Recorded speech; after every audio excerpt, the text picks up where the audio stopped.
ओम श्री गणेशाय नमः। ओम श्री सरस्वत्यै नमः। ओम श्री गुरुभ्यो नमः।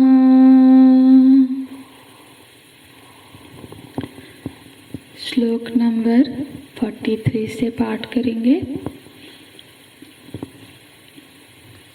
दोषैरेतैकुलघ्नानं वर्णसंकरकारकैः उत्साद्यन्ते जातिधर्मः कुलधर्माश्च शाश्वताः।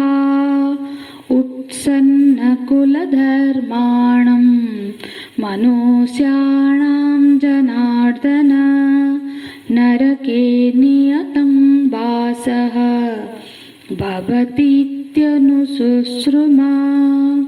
अहो बत महत्पापं कर्तुं व्यवसिता वयं यद्राज्यसुखभोगेन हन्तुं स्वजनमुद्यताः। यदि माम प्रतीकारम् अशस्त्रं शस्त्रपाणयः धार्तराष्ट्रारणे हन्त्युः तन्मे खेमतरं भवेत्। संजय उवाच एवमुक्त्वार्जुनः संख्ये रथोपस्थौपाविशत् विसृज्य ससरं चापं शोकसंविघ्नमानसः।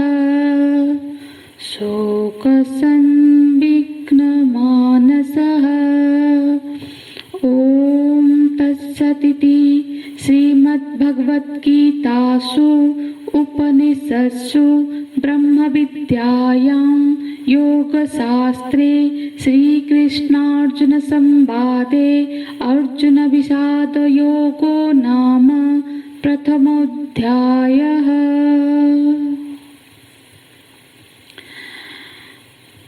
दोषैरेतैः कुलघ्नानां।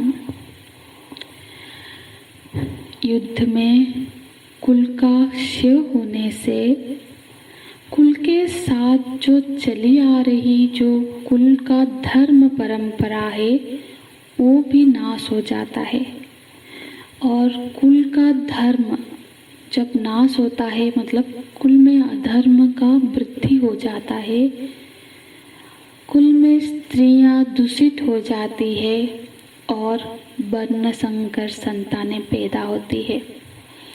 बोलते उत्साद्यन्ते जाति धर्माः कुल धर्माश्च।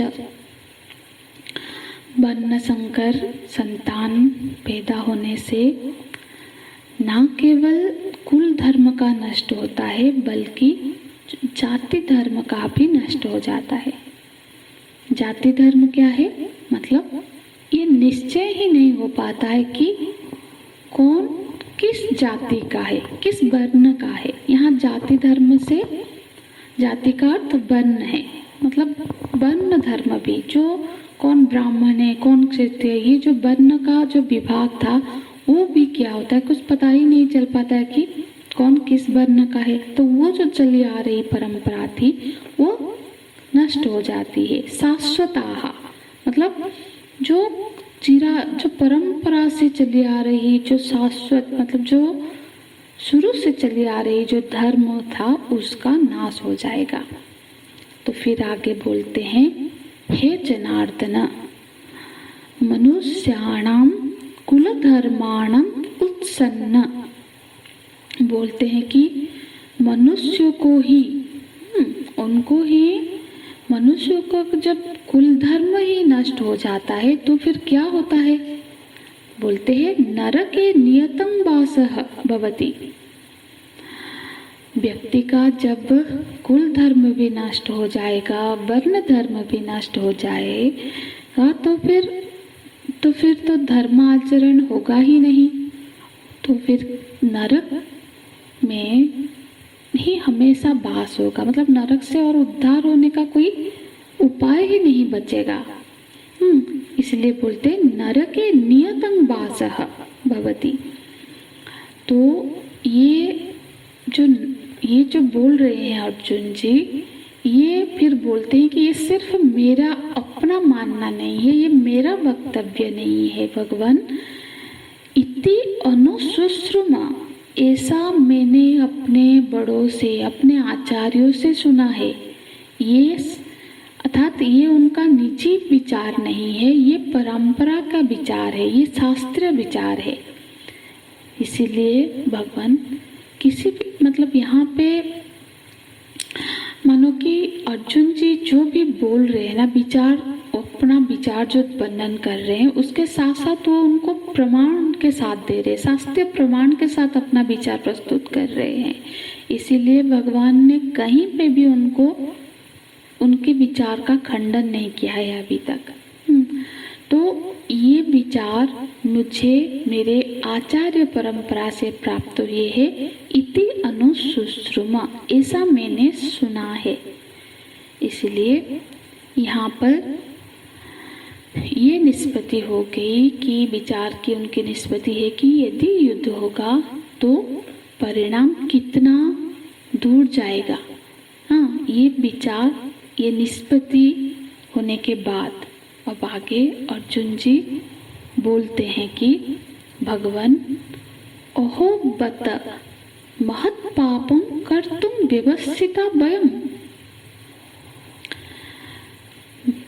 स्वयं अब अपने ही जो निष्पत्ति है उसके बारे में, निर्णय पर वो बोल रहे हैं कि भगवान वयम व्यवस्थिता, व्यवस्थिता मतलब जो हमने निर्णय, व्यवस्थिता माने निश्चिता, जो हमने निश्चय लिया था, हाँ, जो निर्णय किया था, वो महान पाप का निर्णय हमने कर लिया था। महत् पापम, इतने बड़े पाप का हमने निर्णय कर लिया था। और ये सब किस लिए किया था? बोल रहे हैं ये राज्य सुख लोभे न, सिर्फ कुछ राज्य और सुख के लोभ के वशीभूत होके राज्य और सुख को प्राप्त करना ही इसका कारण था, जिसके वजह से हमने इतने बड़े महत् पाप करने का निर्णय ले लिया था कि हन्तुम स्वजनम उद्यताः, स्वजनम हन्तुम उद्यताः, हम अपने ही स्वजन को, अपने ही बंधुजनों को, परिजनों को मारने के लिए, हत्या करने के लिए उद्यत हो गए। ऐसा महान पाप का निश्चय हमने कर लिया। ये तो बड़े आश्चर्य की बात है, जबकि हमारे कुल में एक से बड़े एक विद्वान है और हम सब मिलकर ऐसे पाप कर्म का निश्चय कर लिया। ये उचित नहीं हुआ। देखो यहाँ पे अहो और बत, ये दो पद आते हैं। अहो आश्चर्य के लिए है और बत खेद, दुख प्रकाश करने के लिए। आश्चर्य ये है कि युद्ध से इतना बड़ा अनर्थ हो जाएगा, ये जानते हुए भी हम लोग युद्ध रूपी बड़ा भारी पाप करने का निर्णय ले लिए। और खेद इस बात का, दुख इस बात का कि केवल थोड़े दिन रहने वाले ये अस्थायी राज्य के लिए, सुख के लिए, उसके लोभ में आकर हमने अपने कुटुंब जनों को मारने को तैयार हो गए। ये दुख की बात है। तो यहाँ पे इसलिए ओह बत, ये दोनों शब्द का प्रयोग किए हैं अर्जुन जी ने। तो यहाँ पे बोलते हैं इसलिए भगवान मेरी निष्पत्ति ये है कि अब आगे का श्लोक निगमन वाक्य है अर्जुन जी का। अपना निष्पत्ति बोलते हैं कि यदि मां अप्रतीकारम अशस्त्रम, यदि अप्रतीकारम अशस्त्रम माम, यदि तो प्रतिकार न करते हुए शस्त्र विहीन मुझ पे, माम मुझ अर्जुन को, जो कि शस्त्र विहीन होगा, प्रतिकार भी नहीं करेगा अपने प्राण को बचाने के लिए, ऐसे मुझ पर यदि शस्त्र प्राणयः धात्र राष्ट्राः, तो ये जो शस्त्र पाणय मतलब ये धृतराष्ट्र का विशेषण है कि ये जो धृतराष्ट्र के पुत्र जो कि हाथ में शस्त्र पाणय मतलब हाथ को बोलते हैं, तो हाथ में शस्त्र लेकर जो उद्यत होके खड़े हैं, ऐसे जो धृतराष्ट्र के पुत्र है वो रणे हंतुम, भले ही मुझे रणभूमि में मार डाले, मुझे इस रण क्षेत्र में मार भी डालेंगे, ऐसा होने पर भी मैं तत् में क्षमतरम भवेत्, यदि ऐसा हो भी जाता है, क्योंकि ना मैं शस्त्र उठाऊंगा ना मुझे कोई मारने आएगा, तो अपने बचाने के लिए मैं उनका प्रतिघात करूंगा। इस स्थिति में यदि उनके हाथ में शस्त्र लेकर वो मुझे हंतु मार डाले, तत् में क्षमतरम भवत, ऐसा होना भी मेरे लिए क्षमतरम मतलब कल्याण की बात है, मेरा मंगल इसी में भी है। कल्याण कैसे होगा? तो बोलते युद्ध में ज्यादा से ज्यादा क्या होगा, वो लोग मुझे मार डालेंगे, मेरे प्राण ले लेंगे, पर कम से कम मैं पाप करने से तो बच जाऊंगा, तो मेरे से पाप नहीं होगा, तो यही मेरे लिए कल्याण की बात है। तो इस तरह से अर्जुन जी आश्चर्य और खेद में निमग्न हुए। वो अब तो मानो कि वो बता के फिर शांत हो जाते हैं। यह अर्जुन जी का खुद का विवेक है कि ऐसा युद्ध करना उचित नहीं होगा। हालांकि भगवान क्या विवेक करते हैं ये हमें गीता माता खुद ही आगे चल के बताएंगे। भगवान आगे समझाएंगे कि हम धर्म की रक्षा करना हमारा कर्तव्य है, अपने स्वजनों की रक्षा करने के लिए नहीं है। अब हम यहाँ तुम यहाँ धर्म की रक्षा के लिए युद्ध में आए हो। हालांकि अभी ये अर्जुन जी का दृष्टिकोण है, तो आगे तो हम इस पर भगवान के दृष्टिकोण को विचार करेंगे। तो अब आगे के श्लोक जब अर्जुन जी शांत हो जाते हैं, फिर आगे के श्लोक में संजय उवाच, संजय जी बोलते हैं, संजय जी महाराज धृतराष्ट्र से बोलते हैं कि हे राजन, एवं उक्त्वा मतलब बोल के, ऐसा बोलकर अर्जुन एवं उक्त्वा अर्जुन, इस तरह से बोलकर अर्जुन जी ने क्या किया, संख्य मतलब युद्ध क्षेत्र में, संख्य का मतलब रणभूमि में, रणस्थल में ही रथोपस्थ, रथ के उपस्थ पीछे भाग में, उपाविशत बैठ के, रण के पीछे भाग में जाके वो बैठ गए। और कैसे बैठ गए, विसृज्य ससरम चापम, और विसृज्य चापम, पहले क्या हमने पढ़ा था, धनुरुद्यम्य पांडवा, ऐसे मतलब जब आरंभ हुआ था तो संजय जी ने बताया था कि अपने हाथ में गांडीव उठा लिए है अर्जुन जी, और फिर भगवान को निवेदन करते हैं कि आप मेरे रथ को बीच में ले जाइए। पर अब क्या बोल रहे हैं कि चापम विसृज्य, चापम माने धनु, धनु को छोड़ दिया, और सिर्फ धनु ही नहीं, ससरम, सर मतलब तीर होता है, तो तीर के साथ, तीर को भी उन्होंने छोड़ दिया, धनु को भी छोड़ दिया, मतलब रख दिया, तीर सहित धनु को छोड़ दिया, पीछे जाकर बैठ गए।